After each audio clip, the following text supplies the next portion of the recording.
97.9 The Box is the Madd Hatta Morning Show, in the studio with the great artiste, comedian, actor, writer, singer, world traveler, book writer, anthropologist. There you go. David Alan Grier. There you go. I didn't know y'all would have an audience here.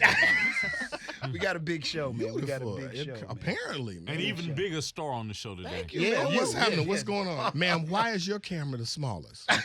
All the men, you got a case. You got a case. She got that little itty bitty Barbie camera. Hey man, don't say that. Don't say a woman has a case. Hey, you got a case, girl. Look, I didn't wear makeup today, so I'm okay with it. We're very sensitive. Look, we're very sensitive times. Very sensitive, brother. Something happened in your past, because look, this radio, y'all can't see you sweating. You done pushed back the seat, and you like all of a sudden all getting all legalistic and stuff. These are very treacherous times, Your Honor. Whereas the intent of my remark was not presented as such in Martin Luther You got to be ready. So I'm getting my speeches ready. You better be. They picking somebody new every day, bro. Man, you better watch out. You in that Hollywood. They calling names out there. They ain't gonna be a Hollywood left in about 3 weeks. They taking them one by one. Shake and move, brother. Shake and move. I'm telling you. They going deep. They going deep. I'm talking about that on stage, man. Everything, all my clothing has cameras. It's all embedded because I'm trying to document. I'm trying to get caught out there. I can't. Do you know, on the serious note, how do you think all this? Why do you think all this is happening now? I get because of the Weinstein. Well, but time, place, why? But wait, what you just said, that, Harvey Weinstein, this is a moment in culture, in history, where all this stuff has come to a head. Women are tired of this. And I feel like a lot of these guys, Bill Cosby, Harvey Weinstein, they lived in a world in which they were never questioned. Yeah. They had, if you have power and money, you can do whatever you want. Donald Trump, you could do whatever you want. I don't care what you say about me. I'm going to get away with it. And it's not that way anymore. I mean, a lot with social media, a lot of the voiceless now have a voice. You get a Twitter account and say, so-and-so did this. This is my story. On Facebook, now all of a sudden people are listening. Yeah. So it's that. I mean, that's just the way it is now. And that's the world we live in. I'm glad you brought up social media. Mm-hmm. There are a lot of social media comedians, IG comedians, coming from a man who worked years in clubs to become who he's become. What's your thought process on that when you see that these guys can do 10 seconds, 30 seconds now up to a minute and become famous? Just answer your own question. You're funny, dude. It's like 20 seconds up to a minute of fire. They can burn down the house for 1 minute and 1 minute only. Well, I don't know what an IG comic is. I don't know, man. I mean, I heard this is like, what you mean you funny on Twitter? Like 140 characters? I know they expanded. Is that your range? I don't know. I just know that a lot of these guys becoming famous and it's different. Yeah. I mean, you know the deal, man. In the club, people don't care. I learned a long time ago. I remember when Living Color first hit, and I was performing in this spot in Jersey, man. This is when it was huge. I came on stage. As soon as I came on stage, this dude in the back said, "We don't want to see nothing we can see for free." So what that told me right there is he said, don't come up in here doing reruns of the TV show, and we want new stuff right now, make us laugh. So the audience is going to demand. And, once you get in a club or a live venue, you have to perform for an hour, 45 minutes, an hour, whatever, and not 60 seconds. So if they can put in 45 of them 60 seconds together, good luck. Maybe the audience doesn't have a huge expectation anymore because they've grown up in the social media kind of like world where they expect the guy to only be funny for moments. I don't know, dude. I know black folks need a whole Lollapalooza time. I played one time. Where did I play? I played somewhere, man. I was in this theater.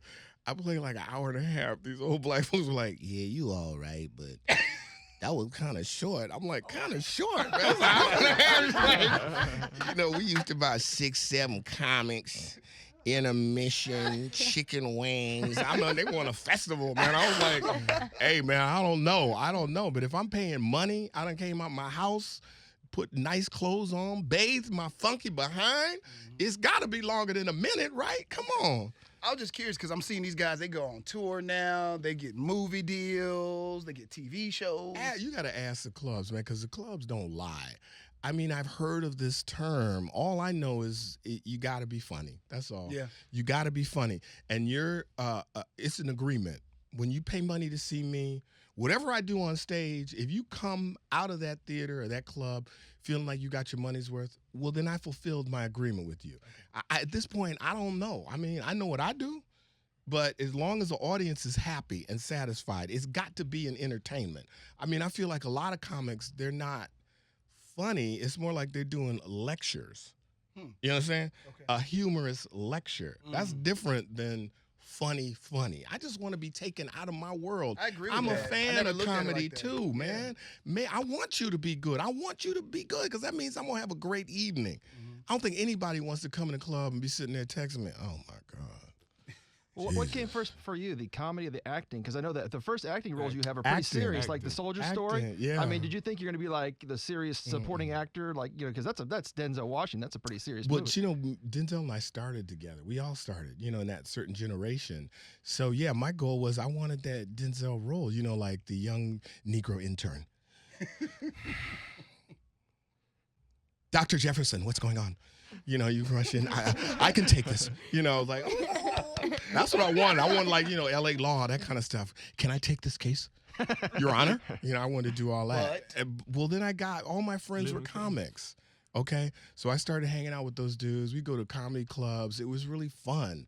And it started as a dare, because I would hang out with Damon and Robert Townsend and those guys. We would hang out in these clubs, and they said, well, you got to do comedy. You can't just be, hanging around. So it started as a dare. I did like an open mic and slowly built. And then I started, once In Living Color hit, it hit so hard. I think in the first month, like 12 colleges called, and they were like, we want David to perform. And that's really what it started it, Hold on. I didn't even realize that. So do you think you played yourself? Because you are... What? Hello? I'm just asking. At the beginning. It was a friendly interview. Well, I see how y'all do. I see. Now the mic, now you turn the recording stuff on. Because you are classically trained. You went to Yale and you did all of that. And now you're a comedian. Did you feel like you let your parents down or yourself down? You could have been doing those roles on Broadway or more. Yeah. And now you're a comedian. And Let me just put it like you're on the this. Madd Hatta Morning Show. First of all, this is the... What are you trying to say? Your career really hit the bottom now. Watch out. Now listen how I answer this. First of all, sir, this is the finest, most literate radio show I've ever been on, first of all. And historically speaking, you got the oldest, dustiest DJ I've ever... DJ Frosty. DJ DJ Dusty. Rob G alone. DJ Dusty, that's what he is. What's up, man? Love what you do. He's coming in. Lock the door. He's coming in. He's coming in. Uh-oh. Hey, man, love what you do. Anyways, they crazy. They tripping. Detroit, come on. Detroit, Hey, man. Lofton Avenue, come Oh, on, no, man. he don't win hometown. He don't win hometown. Girl, you didn't tell me your grandpa worked here, too. Wait, let me answer that. You know what? It used to be, back in the day, if you were an actor on TV, you weren't going to be a film actor. Oh, okay. Comics were comics. There was no really crossover. At this point in time, people can do whatever they want to do. I mean, there's a lot of going between medias and genres. And the moment I started doing stand-up was I just felt and I really wanted to take advantage of this opportunity at that time. And that was when Living Color was on. I didn't want to go and, 10 years later be going, wow, I never even tried it. I never took advantage of this, and look where I'm at. I'm lying. Basically, it was the money. It was. It was. Because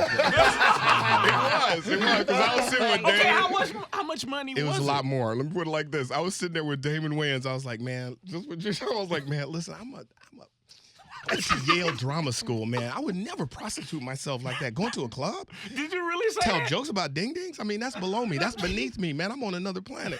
He said, David, I made this amount of money in 3 days. I was there 10 days later. It was like, hello, ding-a-ling. Bought some more. And did you ever? Oh, yeah. I was all the way out there. I was all the way out Okay, there. so what did your mom and parents think at this particular time? They did, man. Listen, my parents were happy because, first of all, I was independent, making money, and all that stuff. You know, my mom, she just passed away about a year ago. She lived to be 95 and a half years old. I bring that up because I remember me and my brother bought my mom a point-and-shoot camera, and she was not technologically sophisticated. I said, Mom, take a picture. She didn't even take the camera out the box. She was like, bloop. I was like, what you talking about? She said, you said it was point and shoot. So I pointed and I shot. Now, I ain't supposed to focus. I was like, okay, give me the camera, give me the camera, give me the camera. Oh, yeah. So I don't even know how much she's really saw. If it wasn't on network TV, Right. it wasn't, she probably didn't see it. But she was happy, man. She was happy, yeah. I mean, I would love to do staged readings of Shakespeare plays, but actually, I'm more than that. I'm not just this serious actor. I mean, if you talk to anyone who grew up with me, I was a class clown from day one. That's a part of me, okay? But I also have a capacity to do other things. That's one of the reasons why I really loved doing the Carmichael show, because I felt like that was a great show. It was a comedy role. Great show. Yet I was allowed to get into serious stuff. Because, you know, at least when I go visit my family, it's laughter and tears. I mean, literally. Right next to each other. Sometimes they live in the same conversation. So I just wanted to portray that. And it's rare that you get a role like that. So, you know, people I didn't think they were going to leave that show alone. I think that show was too smart. Well, you know, first of all, it was a dysfunctional relationship. You know, the network is going, we love you so much. We're going to take you off for a year, and we're going to bring you on. Only ordered like 9 shows. I'm like, this is not working. This is not working. Yeah, I mean, what's going on? So I was relieved when they took us off just because they weren't doing us right. Really? Yeah, man, they put us on in the middle of the summer. Literally, it was over a year off the air, and you know, I loved the show. Yeah, it was a great show, man. But see, the business, as you well know, the business is something else. I can only do so much. I can't control that, where the network puts us, you know, what their priority is. But I feel blessed that we got 3 seasons, although it was a long time. 3 seasons. Every one of those shows I'm proud of. Yeah. Every one of those episodes. So, you know, love Gerard and that whole company. So when you hosted Saturday Night Live and you did the Maya Angelou skit, did you ever hear from her on that? I guess the skit was you were doing a bunch of products. You Fruit Loop commercial with her, and well, you know, I went to visit Damon when he hosted Saturday Night Live, and there's 2 things he said. First of all, back then he said you can keep the clothes, and I was like, okay. So I got in a week early and I went shopping all up and down Madison Avenue. And they're like, sir, you didn't pay for that. I said, just keep that right behind the register. A white man is coming shortly with a big wallet and he will pay for this. That was number 1. And number 2, when I sat in and I met all the cast, they're like, we can't wait for you to pitch us all your characters. And I was like, what characters? I thought you went in the room and they would come to you. And no, they said, no, you know, usually the host pitches characters. So I went to my hotel room and I just started writing down stuff so I could pitch something. And Maya Angelou, I actually pitched it because Lauren Michaels goes, do you do any impressions? Well, I threw it out there as a joke, really, because I felt they're never going to do this. Yeah. I mean, the key to an impression is do someone no one else has done, therefore you can't fail because it can't be compared to anybody. So I just threw it out there and they caught this and they're like, that's great. John, Billy, Bob, get to work on that sketch. And I was like, oh, man. So that's how it started. But then it blew up. It was fun, man. It was fun. Never said nothing to you? All right. Well, I'm getting to it, man. So I was booked to perform at this college with Maya Angelou. And I was like, okay. That's what y'all want. But then, like, right before the gig, it was like, well, Miss Angelou, you know, backed out. And so it kind of fell apart. So I never was allowed to really go head to head with the real man. But I got love for it, man. It was, you know, all the stuff is done from a loving place. I mean, I didn't feel like it was so derogatory. Has anybody ever got mad at anything that you've done?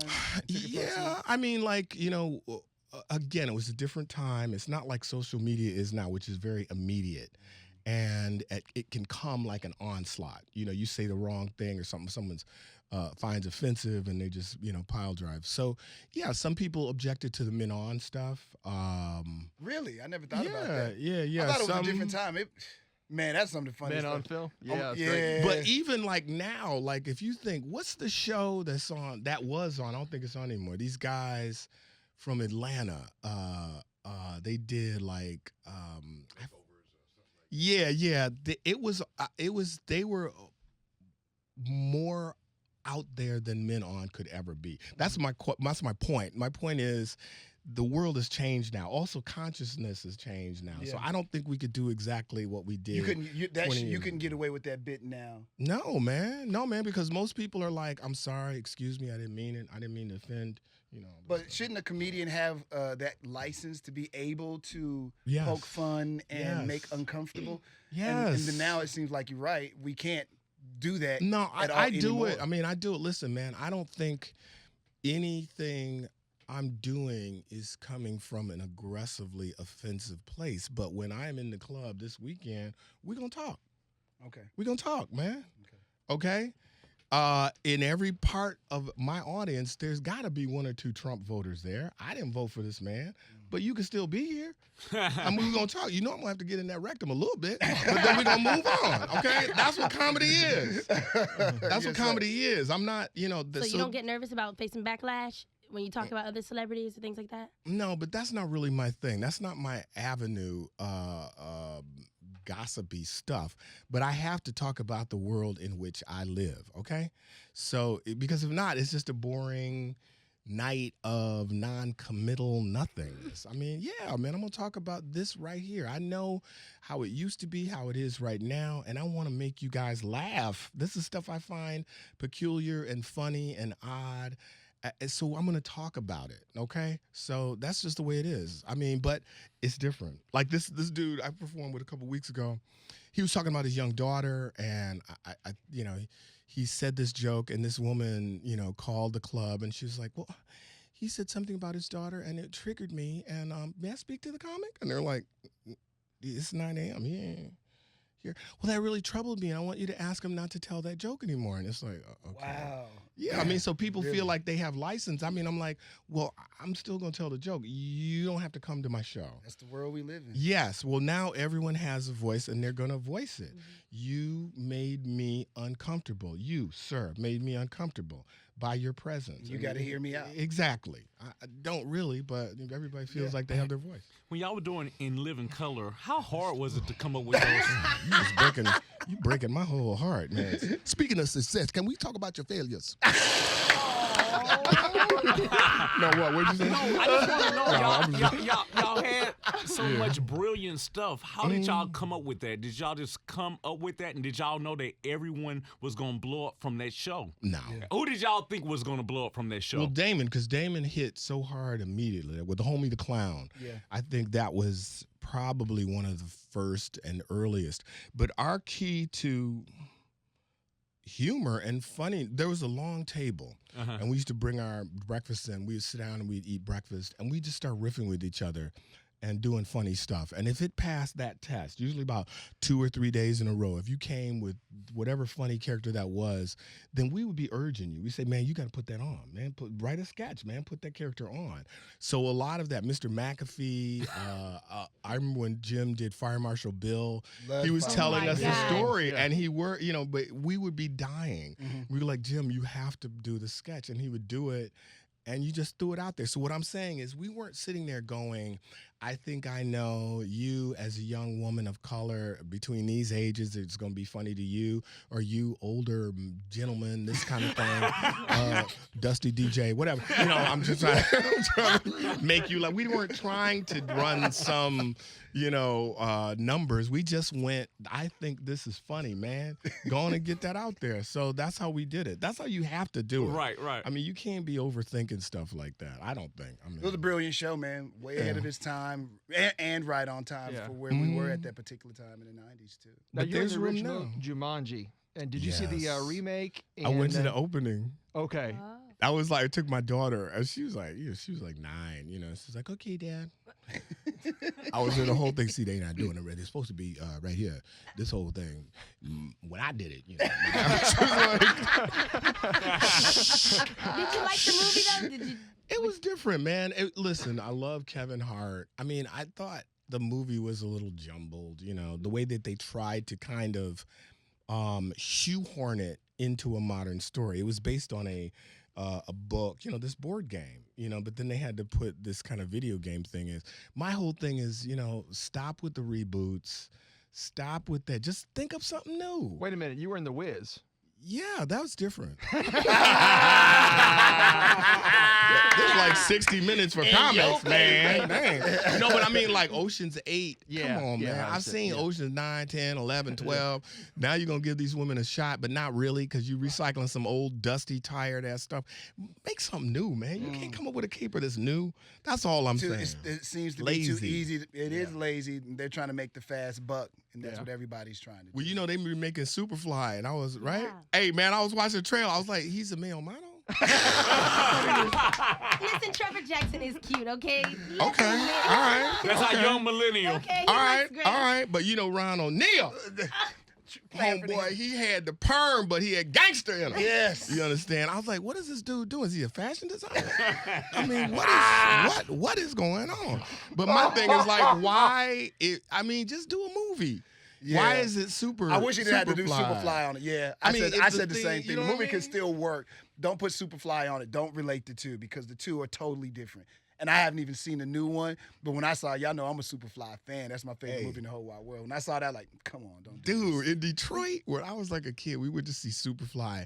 It was that like Easter, that Christmas, that Easter. Every person of color in the hood had that Superfly coat. I'm talking about from little kids. They had a cheap version that was like fake rabbit fur collar all the way up to the genuine pimps and players. Everybody, when you went down 12th Street, Linwood, all the joints back in the day, it was like a parade. The hats, all that. Oh, come on. Max Julian was the man. It was just, so that's the way it was, man. Well, that's the way it was. Hopefully one day they start doing movies and being original. I Jim hope makes movies so, over there, so man. Jim makes movies. He's saying no. No, he does. He made his own independent movie. It was really, really good too. Say it, Jim. It's yeah, okay. I did. It was really, really good. Dave. Well, what about, What about Cardi B and Bruno Mars? They have the In Living Color. That's my theme. Video. Yeah, that's my theme music, man. When Okay, so you like that one? Oh, I loved it, man. Okay. I loved it because that's like a melding of. It was really like a love letter. You know what I mean? He remixed an old tune, put that '90s flavor on it. And I just loved it. I thought it was cool. I mean, it's not like his whole act is that, but that's what he did right there. See? Why you don't like it? You don't like Bruno Mars? I did like it. I just didn't know because you said you weren't here for the reboots and the remakes. So I That's didn't like know. Not everything, homage, man. though. But do I you like realize? homage. But do you realize every day on Twitter it's like, are they going to bring back the Carmichael show? No, you didn't watch it the first time. Are they bringing back In Living Color? No. Are they bringing back this? Are they bringing back that? Aren't y'all guys going on tour though? We are on tour right now. Are you? Okay. Yeah. But that that's going? different. It's great. I mean, it's great to reconnect with these guys. We love each other. It's really like a brotherhood. We've been through so much, so long. Also, for me, at this point in my life, this is a gift, man. I really didn't think, we would be doing this, but it's really nice to perform with these guys. I love it. As long as people are into it and, want to come out, then that's beautiful, man. Keep doing that. That's one aspect. And then I do my own thing like we all do, perform. What don't we know that David Alan Grier is doing before we let you get out of here? Well, I have a food blog. What? You're a foodie? Yes, called The Chocolate Glutton. So I haven't This posted kid it in a loves while, food. but hey, Uh-oh, go you on know my about this food blog. Go on my blog. It's legit. It's not like the okey doke, I'm doing hot dogs, that kind of stuff. No, I'm really going deep because I love it. And actually, while I'm here, I'm gonna be grubbing, man. So if you got any good restaurants, Houston favorites, okay? Oh, yeah. We could definitely. So, are you cooking or these are just like No, original recipes? He or? eating. On my website, I'm cooking. That's all I do. But while I'm here, I love to go to, local chefs that are doing something Well, what's your different. website first, and then give them two places. You can go. Chocolate Glutton, man. Chocolate Glutton. I like it. Go ahead. young people today. ChocolateGlutton.com. That's my thing. But I don't know. I don't know where to go. Give them 2 places. With Culture. chefs. With Oh, chefs. that's new. Turkey leg hut. Turkey leg hut. Why are you gonna send me to the turkey leg hut? It's an experience. It's like a Okay. big ass turkey leg with like cheese and shrimp on a turkey leg. It's a lot, but you gotta try it. I'm open-minded. I'm open-minded. J Mac just gonna say Papa Do's because that's what he Oh, eats at every yeah. single Papa day. Do's. This is What good, kind too. of grill? It's just a restaurant. It ain't- Yeah, but if the food is nice, I mean, You'll it's like it. high and low. It's all about the meal, man. You'll like it. You know what I'm saying? It's I've always been a to hit. some. You can't go wrong with Yeah, it. Yeah, man. I've been to some dives, and you get in there. Ooh, Gus's fried chicken in Memphis. Oh my gosh. Oh, didn't like if you want a Yes. chicken Oh, place, did you? just send them Okay. over in the fridge. Yes. I've been to one in Austin, and it's Hey. there's Oh, actually one in Mickey's, Houston that's Mickey's, opening up, Mickey's. Augustus. There's Yeah. one in LA. I didn't even know, but I went to know the that. original. It was so nice. So I'm talking. It's about the food, man. I don't care what the restaurant looks like. All of a sudden, they really If the into this. food But is look Food at talk, tacky. food talk. Look Hey, at going. that. Now you right? got her woke. There you go. That's for real. Yeah. I was standing in the lobby. It was like, I don't know, 3, 4 in the morning today. And this woman, she goes, ooh, we have chorizo. I was like, ooh, my goodness. Give me this sandwich, man. So that's why I'm here. That's why I'm alive, man. Yes, that and I know that the Warriors will be victorious. Oh, okay. David Alan Oh, Grier. no, I don't know. He's here I'm all gonna tell you, I don't know. weekend. Shows on Yes. Friday, Saturday, and Sunday. Chris Paul, get well, man, because his whole leg You ripped got off. the off the top of your dome number. Improv is 713 That's it. 333 8800. 8800. That's it. There we That's go. it. Okay, That's good, it. good, good. Get those DJ, tickets. take us out, man. That original first disco. You know, when you were young, back in '78. You know, You gonna leave? You gonna leave Rob G alone, sir? Chic. David Alan Grier. Thank you, guys. So who was the worst guest on the show? Oh, what show? On Living Color? Yeah, We back didn't then. really have a lot. We didn't, but we had a few people on there. Show was really about you. I don't know. Yeah, it was. It was. I What mean, I'm about trying to- J-Lo? J-Lo was just a dancer, man. She was Tupac when he sharing- came? Did Oh, Tupac- Tupac was a friend, man. He Really? came- Who was he? I'll tell you a story, man. One Okay. time I was asleep in my dressing room, and I woke up, and their policemen were all in the hallways, and I'm like, man, they got to get these extras out of our area because we had our own hallway, and I came to realize Tupac was there, and those were real police. I mean, they were looking for him. What? Yep, What? there was a gun incident. Now, here's the deal. I think Tupac had gotten in an altercation with the limo driver, and Tupac always said, he said, man, this dude drew on me, okay? Tupac said the dude had a gun, and we were all like, okay, man, just, get out of here. But a couple days later, they found the gun in the bushes. Everything he said was right, so. Oh wow. Yeah, that's not a funny story, but that's a real story. I mean, people used to come through, and it was just fun. For that one time in my life, I finally was on the hip show. You know what I mean? All the years, I'd be like, dang, man, I wish I could be down with you and your show. And finally, we all were on this show, and everybody auditioned for it. I think I auditioned with Chris Rock. Chris Rock? Really? Yep, Martin Lawrence. Martin Lawrence. What? Right? Martin didn't get the show. So Martin, for years, he would call me, be like, man, I didn't get that show. But I'm doing all right. I was like, yeah, man. Yeah. So do you know Eddie? How cool is Eddie Murphy with you? Eddie Murphy was real cool because, listen to me, when we did Boomerang, That was a great movie. I'd never met Eddie before. And that whole scene with me and my parents was all improvised. Really? Yeah, because it was all Eddie, man. Because I was sitting there, and I said, what is the most embarrassing thing your parents could do? A quickie in the bathroom. And I remember I whispered to Eddie. He fell out laughing. I saw him walk across the room. This is while we're filming. He told the director. He fell out laughing. Director told his brother producer. They all fell out laughing. They rearranged the shooting schedule. We shot it right then. And Eddie kept laughing at the end of every take. And I actually thought it was not going to be in the movie because I didn't feel like we ever got a clean take. And that became one of the funniest things in the movie. I mean, so what I'm telling you, that takes a humility for him to allow me and other people to get off. Because a lot of people would have been like, no, I'm going to do that. That's a great idea. Give me your joke. I'll do it. But for him to have the security and to say, no, you guys do it. This is funny. It's better for the project. That's what makes a better movie. And he was all about that. Yeah. If you thought it was funny, then go ahead, man. Wow. Yeah, so that was cool. Any Prince stories? I met Prince a couple of Prince stories. One time I did the All-Star Weekend when it was in Minneapolis. Right. And I think I performed at the Avenue Club. It was one of Prince's clubs at the time.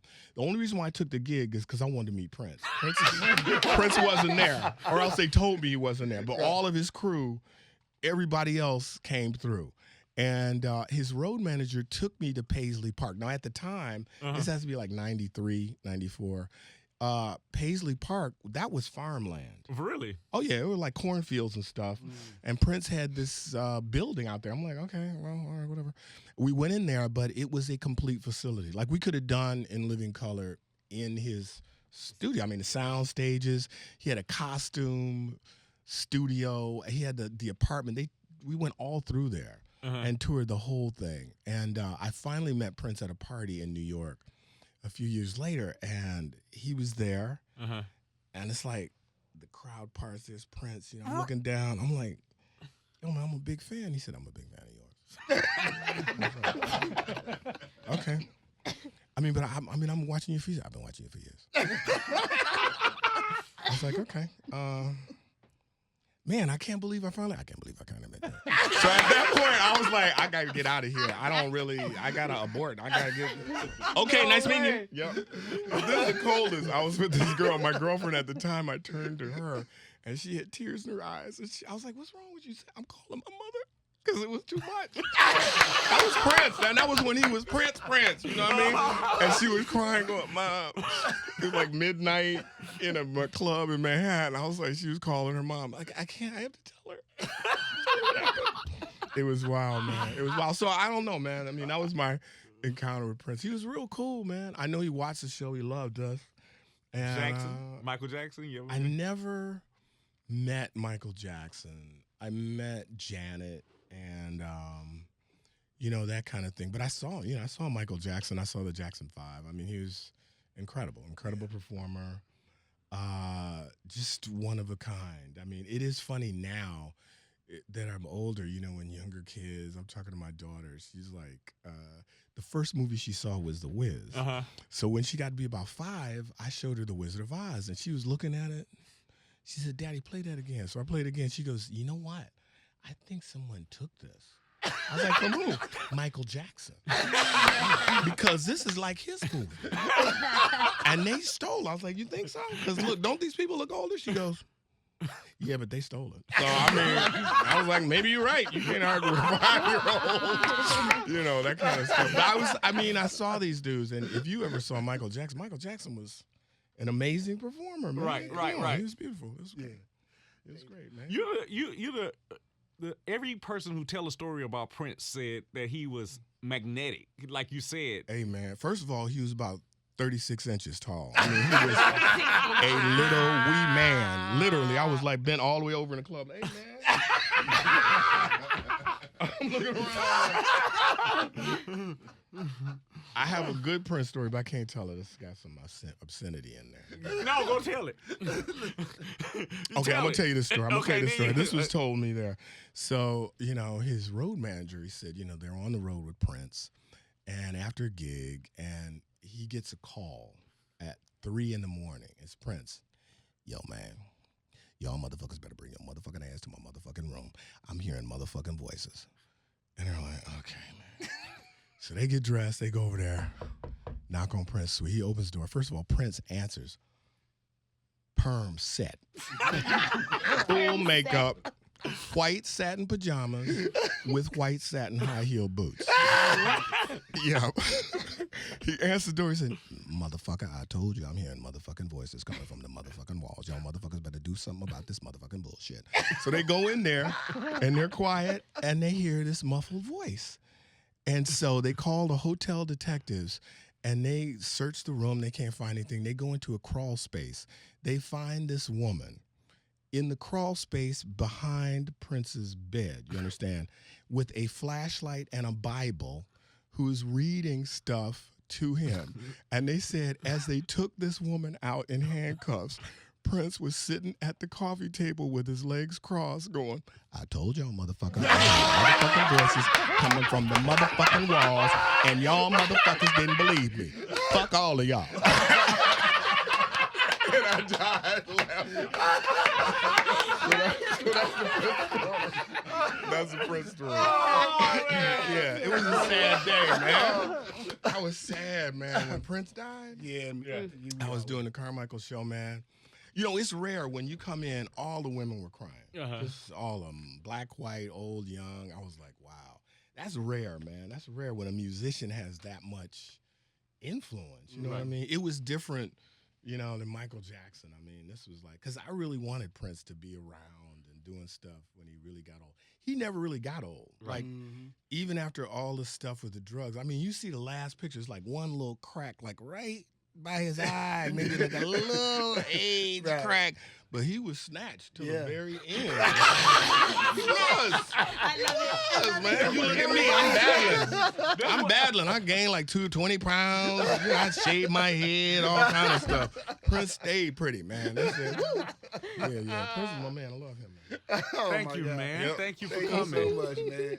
All right, I'll Everybody see you all has a great Prince Hey, story, man, Prince. He wasn't that dude. I couldn't just hang out with him.